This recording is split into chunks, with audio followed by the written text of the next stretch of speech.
అందరికీ నమస్కారం.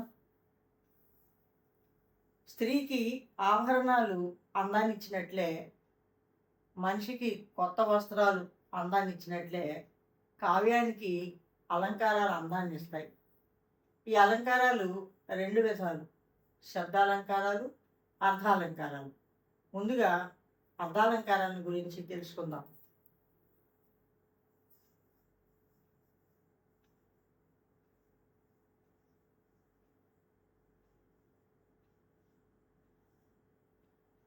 అర్థాలంకారాల్లో మొదటిది ఉపమా అలంకారం.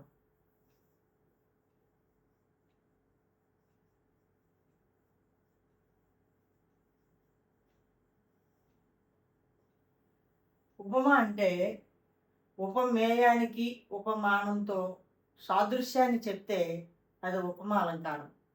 ఉపమేయం అంటే ఉపమాలంకారాల్లో 4 విధాలుగా ఉంటాయి: ఉపమేయం, ఉపమానం, ఉపమా వాచకం, సమాన ధారణం. ఉపమేయము అంటే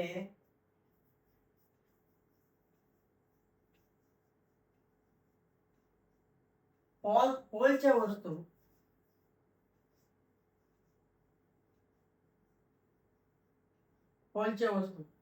ఉపమానం అంటే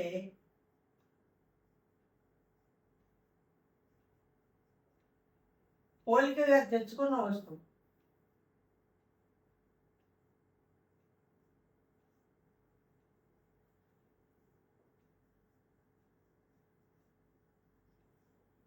ఉపమా వాచకం అంటే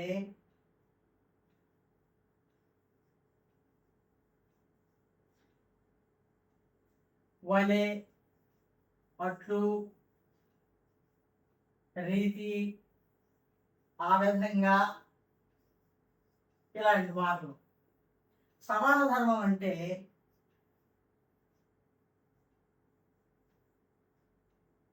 ఉపమేయంలో ఉపమానంలో ఉన్నటువంటి లక్షణం.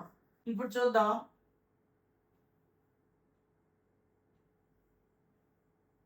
సీతముఖం చంద్రబింబం వలె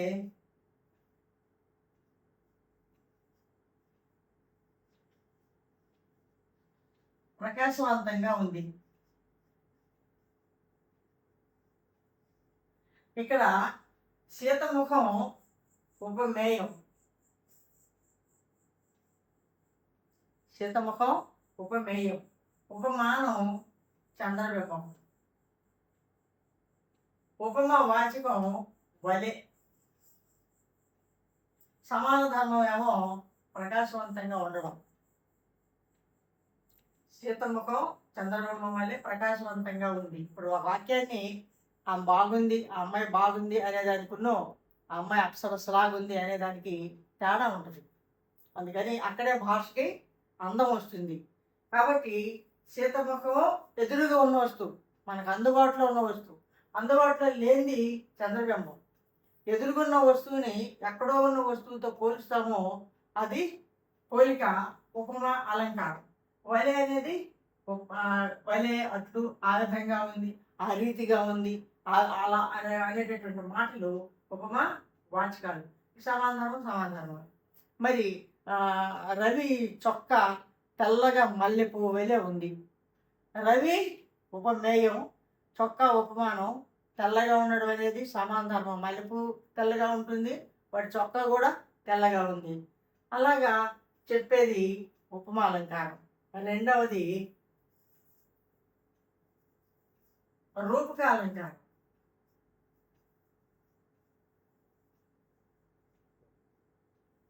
రూపక అలంకారంలో ఈ ఉపమేయానికి ఉపమానానికి తేడా ఉంటుంది, కానీ తేడా లేదు, అదే ఇదని చెప్పినట్లుగా చెప్పేది రూపక అలంకారం. ఎలాగంటే సంసార సాగరాన్ని ఈదడం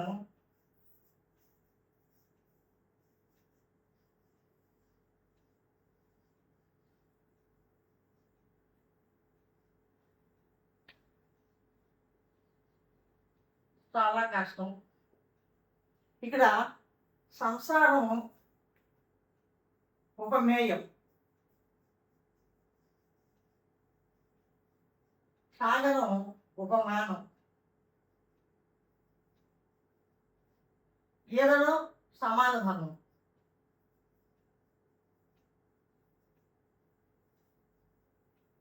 అంటే సంసారంలో మనుషులు ఉంటారు, సాగరంలో నీళ్లు ఉంటాయి. అంటే సంసారమే సాగరం లాంటిది. సంసారాన్ని ఈదడం ఎంత, సాగరాన్ని ఈదడం ఎంత కష్టమో, సాగరం అంటే సముద్రంలో ఇది నుంచి అదరికి వెళ్ళి ఈదిన వాళ్ళు ఎవరు లేరు.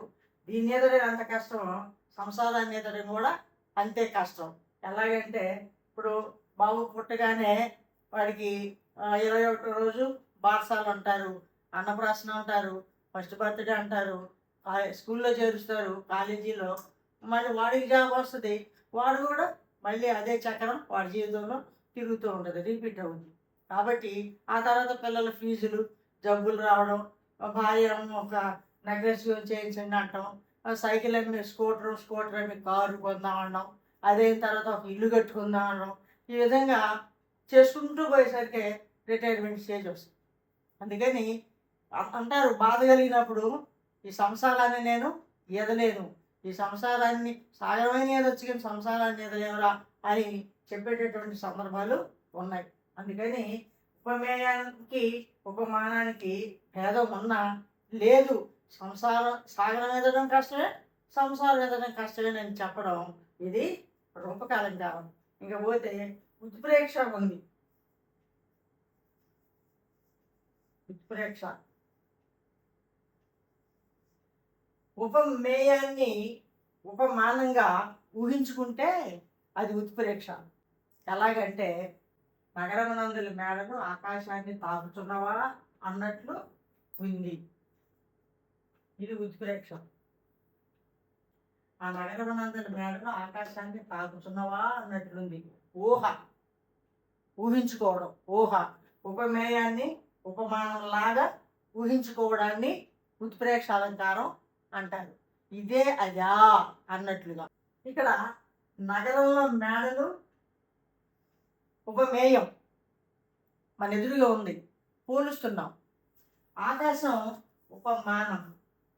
ఆకాశం ఇక్కడ లేదు, పైన ఎక్కడో ఉంది. అసలు ఇది ఆకాశం అంటామే కానీ అక్కడ ఏముండదు. పైకి వెళ్ళే కొద్దీ అంత శూన్యం, నల్లగా చీకటిగా ఉంటుంది. కాబట్టి ఈ మేడలు ఆకాశాన్ని తాగుతున్నాయి అంటే తాకవు, కానీ తాగుతున్నవా అని మనకి భ్రమని కనిపిస్తున్నాయి. ఆ త్రాచుపామా అన్నట్లుంది. తాడు ఉపమేయం, త్రాచుపాము ఉపమానం. కాబట్టి ఉపమేయాన్ని ఉపమానం లాగా ఊహించుకుంటున్నాం. ఆ ఊహించుకునే ధర్మం ఉత్ప్రేక్ష అలంకారం. నేల మీద ఒక తాడు పడి ఉంటుంది, వెళ్తా ఉన్నాం, అది పామా తాడా సంశయంలో పడతాం. కాసేపు అట్లా చూసిన తర్వాత తాడు అనుకొని వెళ్ళిపోతాం. అది పామా అన్నట్లుంది, పామే అనుకున్నా అంటాం, అది ఉత్ప్రేక్ష అలంకారం. తర్వాత ఈ వెన్నెల పాలవెల్లియా అన్నట్లుంది. పాలవెల్లి అంటే పాల సముద్రం పొంగి భూమి మీదకి వస్తే ఎంత తెల్లగా ఉంటుందో ఆ వెన్నెల కూడా అంత తెల్లగా ఉంది అనేది. వెన్నెల మనకు కనబడుతుంది, అది ఉపమేయం. పాల సముద్రం ఉందో లేదో మనకు తెలియదు. ఆ పాల సముద్రం పొంగి కనుక భూమి మీదకి వస్తే ఎలా ఉంటుంది, అంత తెల్లగా ఉంటుంది అని చెప్పడంలో ఉత్ప్రేక్ష అలంకారం ఉంది. అతిశయోక్తి.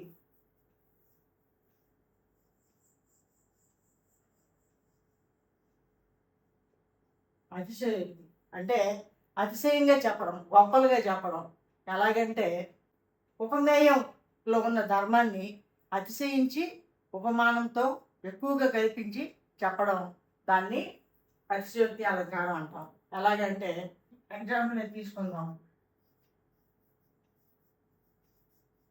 నగరమునందలి మేడలు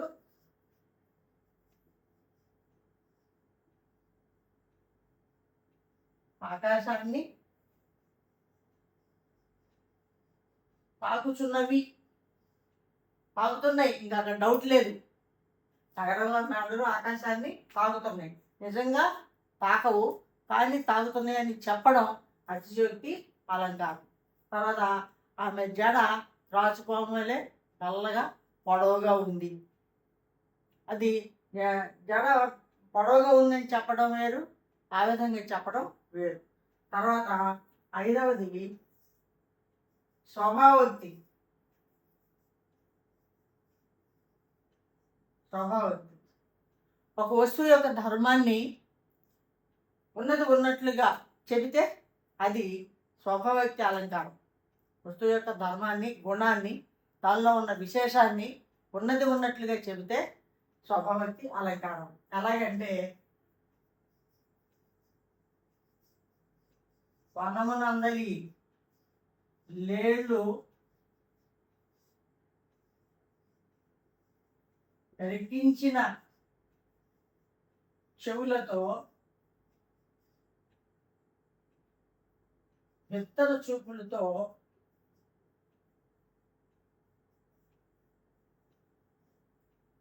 అటు ఇటు గంతులు వేయుచున్నవి.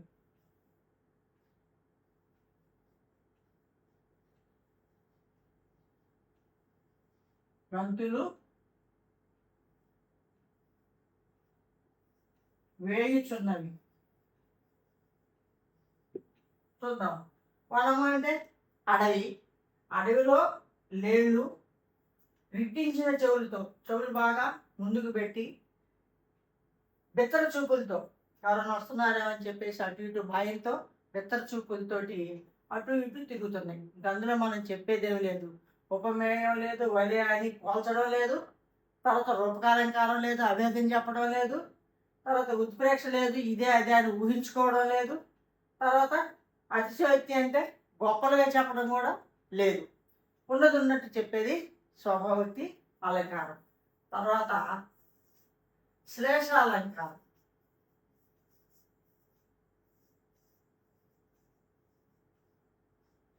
శ్లేషాలంకారంలో నానార్థ సంశ్రయం శ్లేష. నానార్థ సంశ్రయం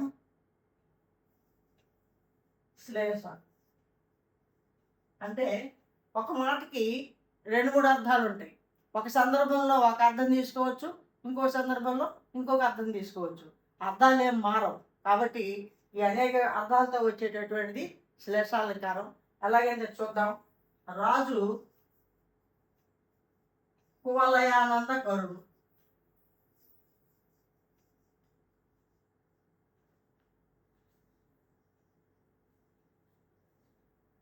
ఇక్కడ రాజు ప్రభువు చంద్రుడు. నెలరాజు రేరాజు అంటాం. రాజు అంటే ప్రభువు, చంద్రుడు. కువలయం అంటే భూమి,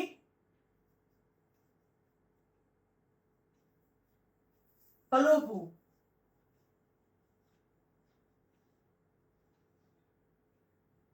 రాజు మామూలు అర్థంలో తీసుకుంటే రాజు ప్రభువు భూమికి ఆనందాన్ని కలుగు చేస్తాడు. ప్రజలను చక్కగా పరిపాలిస్తూ భూమికి ఆనందాన్ని కలుగు చేస్తాడు. కువలయం అంటే మళ్ళీ రాజు చంద్రుడు కలుపులకు ఆనందాన్ని కలుగు చేస్తాడు. చంద్రుడు బయటికి రాగానే కలువ పూలు, సరస్సులో కలువ పూలు విచ్చుకుంటాయట. అదే తామర పూలు సూర్యుడు రాగానే విచ్చుకుంటాయి. కాబట్టి రాజు ప్రభువు భూమికి ఆనందాన్ని కలుగు చేస్తాడు, చంద్రుడు కలువ పూలకు ఆనందాన్ని కలుగు చేస్తాడు. ఇక్కడ ప్రభువు, చంద్రుడు, భూమి, కలుపు సందర్భాన్ని బట్టి అర్థాలు మారినాయి, భావం చాలదు. కాబట్టి ఈ అలంకారాలని అర్థాలంకారాలు అంటారు. అర్థాన్ని ఆశ్రయించుకొని ఉన్నటువంటివి అర్థాలంకారాలు. ఇవి 10వ తరగతి సిలబస్ వరకు, 8, 9, 10 తరగతుల సిలబస్ వరకు ఈ అలంకారాలే వస్తూ ఉంటాయి. తర్వాత శబ్దాలంకారాలు ఉన్నాయి.